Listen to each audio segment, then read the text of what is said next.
Hi, I'm Jennifer Beeston with Guaranteed Rate Mortgage, and today I want to talk to you about debt to income. Often you'll hear a lender say, oh, well, your debt to income is too high, or your debt to income's fine. And you're left going, what is that? What are they talking about? So here's the insider's tip on how we come up with debt to income. So I'm going to keep this super easy math-wise. Let's say you make $10,000 a month and the house you want to buy, the total payment is $4,200 a month. Principal, interest, taxes, and insurance, okay?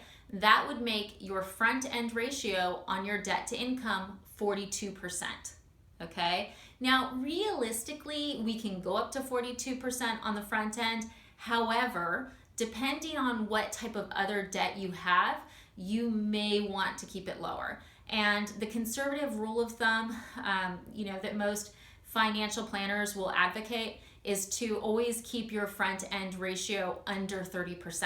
So what that means is that if you make $10,000 a month, your principal, interest, taxes, and insurance on your home should be under $3,000 a month.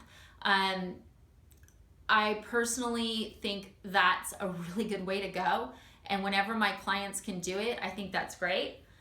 In California, it can be a little bit of a challenge, and sometimes their rent is already at 42%. So, you can go to 42% and still have a lifestyle, but if you can find a home and keep it under 30%, that's ideal. So remember, front end ratio is the housing payment versus your total gross income, okay?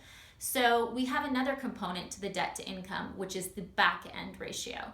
So the back end ratio is the housing payment plus everything on your credit report. And if you had anything like child support or alimony or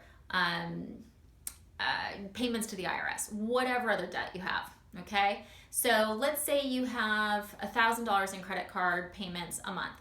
And let's say the house that you want to buy is $4,000. So $4,000 for the house, $1,000 for credit card payments. That makes your back end debt to income 50%. Because remember, you make 10 grand and you've got 5 grand between the house and the credit. So that's a 50% debt to income, which is not ideal. There are certain programs like government programs where you can go over 50%, but ideally you really want to keep your total debt to income, your back end ratio, under 45%. I generally, like in my own personal world, I like to have my debt to income on the back end under 35%. I'm as conservative as they come. But if a lender's saying, hey, look, I can't count your bonus income because you've only gotten it for a year, or I can't count your overtime because it's new. Those are things that you can take into consideration that might make going with a higher debt to income okay. But seriously, if you're already stretching and, you think that a house will make everything different and you'll save better, you don't want to go that route, okay? So remember, your debt to income, your front end ratio is the housing payment versus your gross income.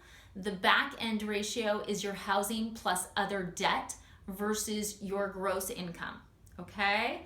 So I hope that helped. I hope that if anyone ever says debt to income to you, you're now like, yeah, I get it. I totally get it. Or you can even question their numbers because sometimes they could be wrong.